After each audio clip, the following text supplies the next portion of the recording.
Assalamualaikum warahmatullahi wabarakatuh. Jumpa lagi dengan channel kami, channel yang membahas mengenai dunia pendidikan dan teknologi. Pada video kali ini saya ingin berbagi sedikit informasi mengenai tata cara melamar P3K dari semua instansi, baik itu instansi Kementerian Sosial, instansi lain-lain.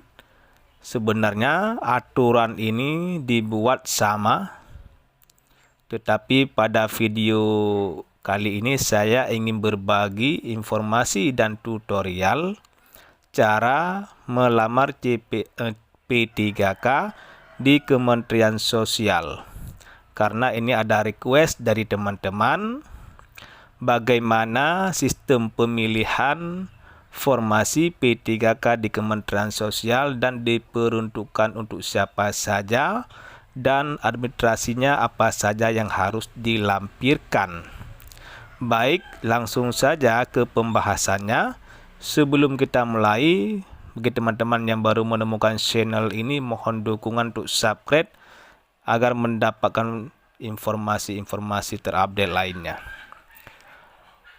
Kemarin sudah ada pengumuman mengenai jumlah formasi dan ketentuan-ketentuan untuk pelamar P3K di Kementerian Sosial. Ini ada pengumuman seleksi pengadaan pegawai pemerintah dengan perjanjian kerja, formasi tenaga kesehatan dan pelaksana teknis di lingkungan Kementerian Sosial.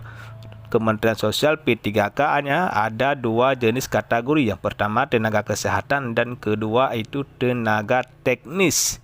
Penerimaan P3K tahun 2024 ini. Di sini kita lihat berdasarkan keputusan Menteri Pan-RB mengenai penetapan kebutuhan pegawai pemerintah dengan perjanjian kerja di lingkungan instansi pemerintah tahun anggaran 2024, maka Kementerian Sosial Indonesia membuka kesempatan bagi warga negara Republik Indonesia yang memenuhi syarat. Teman-teman ya, yang memenuhi syarat. Dengan perjanjian kerja khusus bagi pegawai non-aparatur sipil negara ataupun non-ASN untuk ditugaskan di kantor pusat dan unit pelaksana Kementerian Sosial. Ini harus kita camkan, yaitu bagi yang memenuhi syarat. Kita lihat lagi ke bawah. Formasi yang dibutuhkan sebanyak 40.573. Ini dibagi dua, yaitu formasi tenaga kesehatan 65 orang. Lainnya formasi tenaga teknis. Tenaga teknis berarti selain yang dari tenaga kesehatan. Langsung saja kita lihat ke bawah. Unit penempatannya di berbagai direktorat dan sekretariat. Sekretariat Jenderal, Inspektorat Jenderal, Direktorat Jenderal Pemberdayaan Sosial, Direktorat Rehabilitasi Sosial, Direktorat Jenderal Perlindungan dan Jaminan Sosial, dan Balai Besar Pendidikan, sentra, dan lain-lain. Banyak jenis penempatannya di sentra-sentra terpadu di seluruh Indonesia. Nanti kita bahas. Kita pilih di formasi mana, di penempatan yang mana. Nanti tunggu saja video sampai selesai. Persyaratan pelamar. Ini persyaratan umum dulu, bukan khusus ya. Persyaratan umum yaitu umurnya minimal 20 tahun, maksimal 57 tahun, 0 bulan, 0 hari, 0 tahun. 57 tahun pas saat melamar. Tidak lewat bulan, tidak lewat hari. Itu poin yang pertama. Yang kedua, tidak pernah dipidana. Yang ketiga, tidak berkedudukan sebagai CPNS, PNS, P3K, dan prajurit TNI Polri. Yang keempat, tidak menjadi pengurus partai politik. Yang kelima, tidak pernah diberhentikan, baik itu secara hormat, secara tidak hormat, dan lain-lain.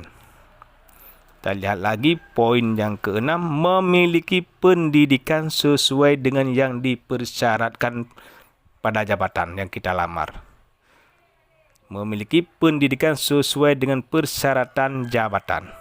Kalau diminta S1, kita harus memiliki ijazah S1. Kalau memang formasinya SD, walaupun kita memiliki ijazah S1, tidak boleh kita lampirkan ijazah S1. Tetapi sesuai yang diminta di formasi tersebut. Itu salah satu poin. Bagi lulusan D3 ke atas, berlaku ketentuan sebagai berikut. Lulusan perguruan tinggi dalam negeri dan program studi terakreditasi dalam Badan Akreditasi Nasional Perguruan Tinggi Negeri atau Pusdiknakes. Ini bagi tenaga kesehatan. Kita lihat lagi, sehat jasmani, tidak pernah mengkonsumsi narkotika, siap dan bersedia ditempatkan seluruh Indonesia, siap bersedia mengabdi pada Kementerian Sosial, paling singkat selama masa kerja. Bagi wanita tidak boleh bertato kecuali memang tindik ataupun ditindik di telinga sesuai dengan kaedah ataupun ada adat-adat agama atau adat agama ataupun dan lain-lain. Seperti wanita kan ada tindik di telinga. Dapat mengoperasikan komputer minimal Microsoft Office, email, browsing dan search di internet. Kita langsung saja ke pembahasan. Teman-teman, kita lihat teman-teman, persyaratan khusus teman-teman. Kita ini harus pastikan di persyaratan khusus. Formasi dalam pengadaan P3K tahun 2024 hanya untuk pegawai non-ASN Kementerian Sosial yang masih aktif bekerja hingga saat ini. Nah, ini harus kita ingat ini teman-teman. Formasi ataupun persyaratan khusus artinya khusus P3K ini diperuntukkan bagi tenaga non-ASN di Kementerian Sosial yang masih aktif hingga saat ini. Artinya tidak boleh melamar dari orang lain yang tidak bekerja di Kementerian Sosial ataupun tidak aktif lagi di Kementerian Sosial tahun-tahun akhir ini. Orang lain honorer ataupun kontrak di kementerian lain ataupun di Pemda untuk melamar di Kementerian Sosial ini tidak dibolehkan. Dan orang yang sedang bekerja di Kementerian Sosial kalau tidak aktif lagi juga tidak memenuhi syarat. Yang kedua, non-ASN penyandang disabilitas dapat melamar pada pengadaan P3K dengan ketentuan sebagai berikut. Ini ada persyaratannya, nanti ada 3 poin.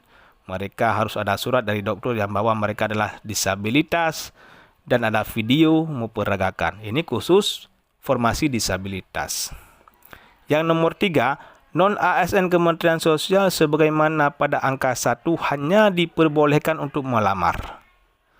A. Pada satuan unit kerja penempatan yang bersangkutan terdata. Ini harus diingat teman-teman, yang A ini adalah khusus bagi non-ASN di mana dia terdata. Contohnya teman-teman, contohnya kita kemarin kan ada pendataan non-ASN di tahun 2022. Kalau teman-teman mendaftar di Direktorat PKH ataupun di Direktorat Rehabilitasi Sosial. Di rehabilitasi sosial pun ada dibagi rehabilitasi sosial anak, lanjut usia, disabilitas, dan RSKBK ataupun korban bencana dan kedaruratan. Kalau PKH, Lin Jamsos ataupun Direktorat Fakir Miskin ya. Berarti begini teman-teman. Kalian ingat dulu kemarin waktu mendaftar kalian di direktorat mana? Kalau di Direktorat Rehabilitasi Sosial di RSKBK, berarti teman-teman harus melamar di formasi RSKBK. Jangan melamar di formasi orang lain. Walaupun formasi orang lain ribuan formasi, contohnya di PKH ada 30.000 sekian formasi. Jangan terkecoh dengan formasi orang lain. Itu formasi diperuntukkan bagi orang lain, bukan untuk kita. Tetapi kita kemarin terdata di mana, disitulah kita melamar dan memilih formasi. Yang B, formasi jabatan yang tersedia pada unit kerja ditempatkan di tempat yang bersangkutan terdata. Ini seperti kita bilang tadi. Menggunakan ijazah sesuai jenjang pendidikan pada saat yang bersangkutan terdata. Ini seperti kemarin ada saat mendaftar sebagai tenaga non-ASN, ijazahnya menggunakan ijazah SMA contohnya, ataupun menggunakan ijazah S1. Tetapi sekarang sudah ambil S2 dan sudah ada ijazah. Itu tidak boleh kita lampirkan ijazah S2. Dan yang menggunakan pendataan menggunakan ijazah SMA, sekarang sudah ada ijazah S1, juga tidak boleh melamar dengan ijazah S1. Tetapi lamarlah sesuai dengan ijazah pada saat Anda mendaftar sebagai tenaga non-ASN. Kalau tidak sesuai, nanti kemungkinan di seleksi administrasi gagal. Karena formasinya sudah di klub, sudah dipaskan sesuai dengan non-ASN saat ini, sebegitulah disediakan formasi. Kalau salah memilih kamar, takutnya nanti gagal di ADM, tidak bisa ikut ujian, artinya 0. Yang keempat, kita lihat teman-teman. Berdasarkan keputusan Menteri Pendayagunaan Aparatur Negara tentang mekanisme seleksi P3K untuk jabatan fungsional kesehatan, pelamar pada jabatan perawat terampil, dan lain-lain. Ini khusus untuk perawat. Ini khusus untuk tenaga kesehatan. Tapi kita bahas untuk tenaga teknis saja teman-teman. Tata cara melamar. Ini tata cara melamar seperti biasa teman-teman. Buat akun dulu di sini. Di sscsn.bkn.go.id. Buat akun dulu di sana. Setelah buat akun, nanti isikan biodata Anda, pilih formasi, dan upload berkas. Ini kita bahas lagi dokumen-dokumen apa yang harus diunggah. Ini ada pertanyaan dari teman-teman. Ada beberapa pertanyaan dokumen yang harus diunggah. Kita lihat lagi teman-teman. Yang pertama, surat lamaran. Surat lamaran ini sudah dijelaskan, bisa diketik dan bisa di sini teman-teman, surat lamaran diketik menggunakan komputer, dibubuhi e-materai dan materai ataupun materai ya. Materainya bisa dua jenis. Apakah dia memilih materai tempel ataupun materai elektronik yang 10.000. Tetapi jangan salah teman-teman, jangan ambil materai yang pernah dipakai ataupun materai palsu ya. Lebih baik kalau menurut saya ya, gunakanlah e-materai. Kalau e-materai ini tidak ada yang palsu teman-teman.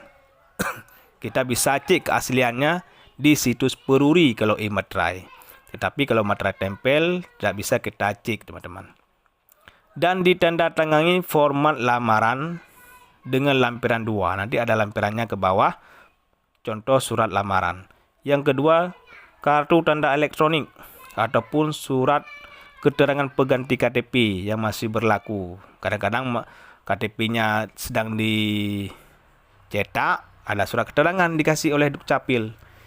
Ini surat ini semua ini warna teman-teman ya. Jangan hitam putih, jangan fotokopi, nanti kalian upload. Yang ketiga, surat pernyataan A berisi 5 pernyataan, diketik menggunakan komputer dan dipakai materai juga yang 10.000.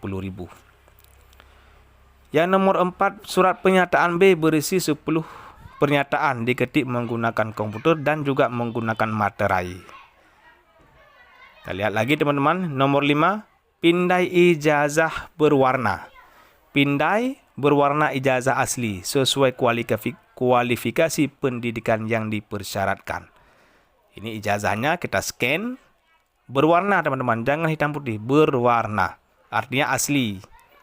Yang begitu juga dengan transkrip nilai juga scan-nya berwarna. Bagi lulusan D3 dan S1 yang ijazah atau transkrip nilai belum mencantumkan keterangan akreditasi, wajib melampirkan A. Pindai surat akreditasi perguruan tinggi atau program studi saat kelulusan.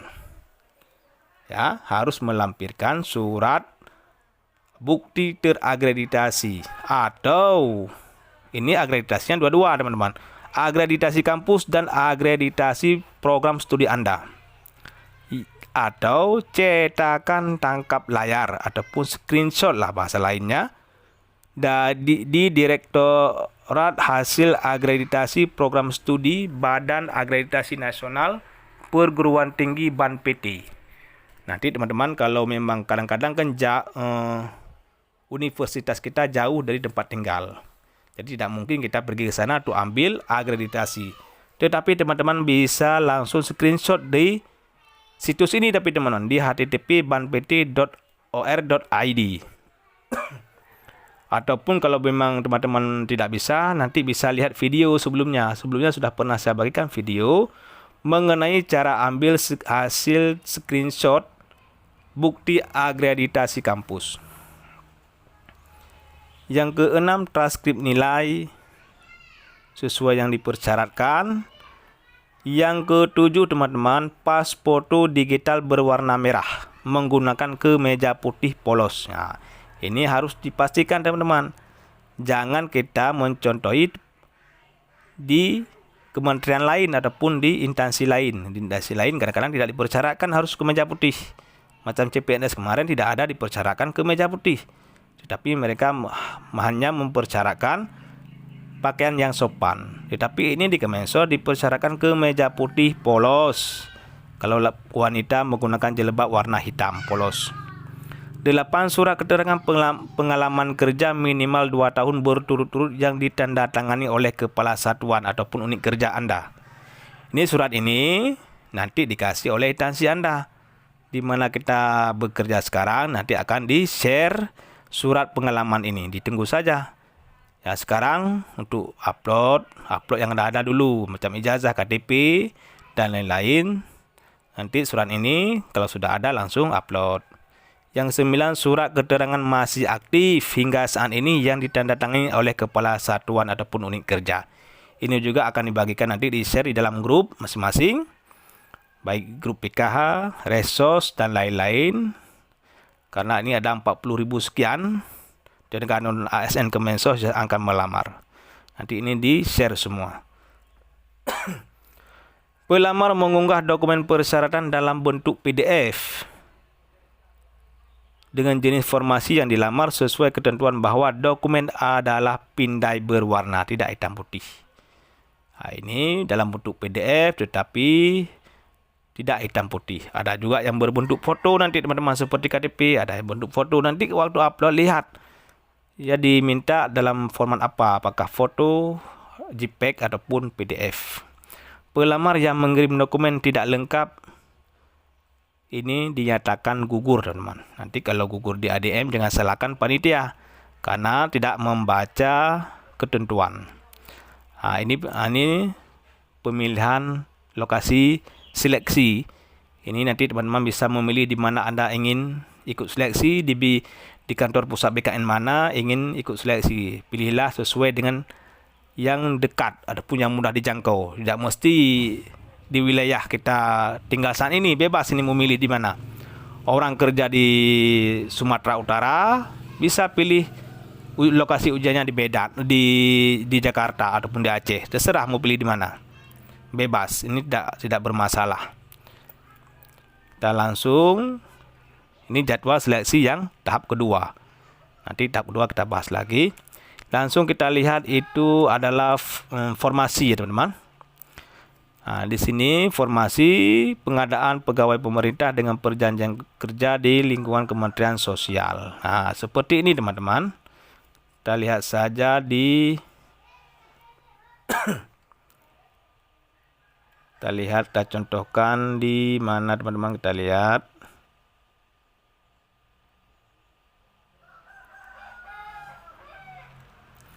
Seperti ini teman-teman. Penata layanan operasional S1 semua jurusan atau D4 semua jurusan. Khusus non-ASN Kemensos. Artinya khusus non-ASN Kemensos. Artinya khusus formasi ini untuk non-ASN yang ada di Kemensos. Tidak boleh orang luar. Ini artinya khusus non-ASN Kemensos. Artinya khusus kepada tenaga non-ASN yang terdata di BKN di Kementerian Sosial. Ini Direktorat Pemberdayaan Masyarakat. Ini sepertinya orang TKSK ya. Khusus formasi orang TKSK. Kita lihat lagi, mereka ada yang dari D3 juga. Kita lihat lagi di direktorat lain. Ini direktorat, ada SMA juga. Direktorat Pemberdayaan Masyarakat ada 1062.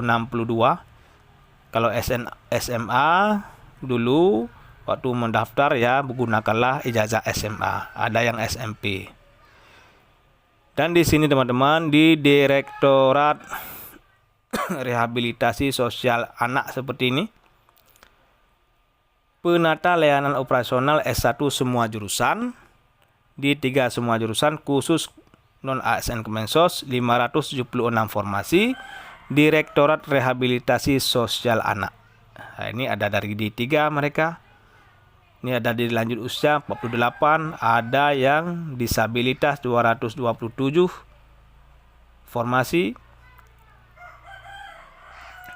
Dan di RSKBK, Direktorat RSKBK, penata layanan operasional S1 semua jurusan ataupun D4 semua jurusan khusus non-ASN Kemensos. Formasinya 407 formasi, Direktorat Rehabilitasi Sosial Korban Bencana dan Kedaruratan. Ini RSKBK ataupun mantan PWL lah kita bilang, ataupun mantan Direktorat Nabza. Dan ada dari D3 juga 60 formasi dan ada SMA 204 formasi. Langsung kita lihat ke bawah untuk PKH, formasi PKH. Kita lihat, dia berada di paling bawah.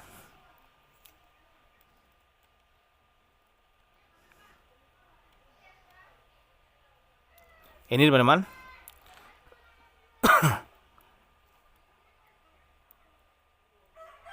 Nah, ini teman-teman. Ini formasi PKH, penata layanan operasional S1 semua jurusan ataupun D4 30.698 formasi Direktorat Jaminan Sosial.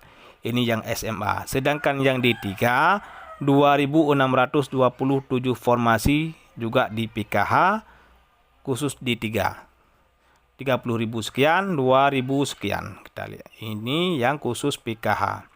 Mereka banyak SDM-nya, banyak formasi yang tersedia. Sesuai dengan SDM disediakan formasi. Mudah-mudahan semua terangkat. Ini dari Direktorat Jaminan Sosial, ada dari SMA juga, ada 400 formasi. Dan ada juga dari SLTP 1 formasi. Ini orang PKH. Artinya khusus formasi untuk PKH. Kita jangan salah memilih kamar. Artinya di mana Anda dulu mendata, disitulah pilih formasi. Jangan terkecoh dengan formasi orang lain.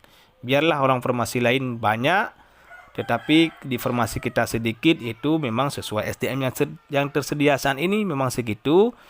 Segitulah disediakan juga formasinya. Mengenai surat ini surat lamaran, diketik ini ya. Diubah dulu ke Microsoft Word, diketik satu-satu, gunakan e-materai. Ini kotak ini dihilangkan nanti saat ketik. Jangan ada kotak ini dihilangkan. Artinya di sini tempel materai. Ini sebagai contoh surat pernyataan. Ini surat pernyataan 10 poin. Ini surat keterangan disabilitas. Ini surat keterangan pengalaman kerja dan masih aktif secara terus-menerus. Ini pengalaman kerja, surat pengalaman kerja. Ini bukti daftar nama pegawai, nanti akan dilampirkan. Ini kita tunggu saja dari direktorat masing-masing, baik surat aktif, surat pengalaman kerja, dan lain-lain. Bagi teman-teman langsung buat akun, saran dari saya buat akun, pilih formasi, siapkan berkas-berkas yang diminta seperti ijazah, akreditasi kampus, siapkan dari sekarang karena akreditasi kampus kadang-kadang agak sulit kita cari, kadang-kadang tidak ada akreditasi, itu ambil saja hasil screenshot. Inilah yang dapat saya sampaikan. Kalau ada pertanyaan mohon di komen di bawah ini. Nanti akan ada yang menjawab oleh orang-orang yang memiliki pengetahuan tentang P3K di Kemensos. Semoga informasi ini bermanfaat bagi teman-teman. Mohon di-share kepada teman-teman yang lain agar teman kita tidak salah memilih kamar ataupun formasi yang tersedia. Semoga bermanfaat. Mohon dukungan untuk subscribe channel kami. Terima kasih telah mendengarkan. Assalamualaikum warahmatullahi wabarakatuh.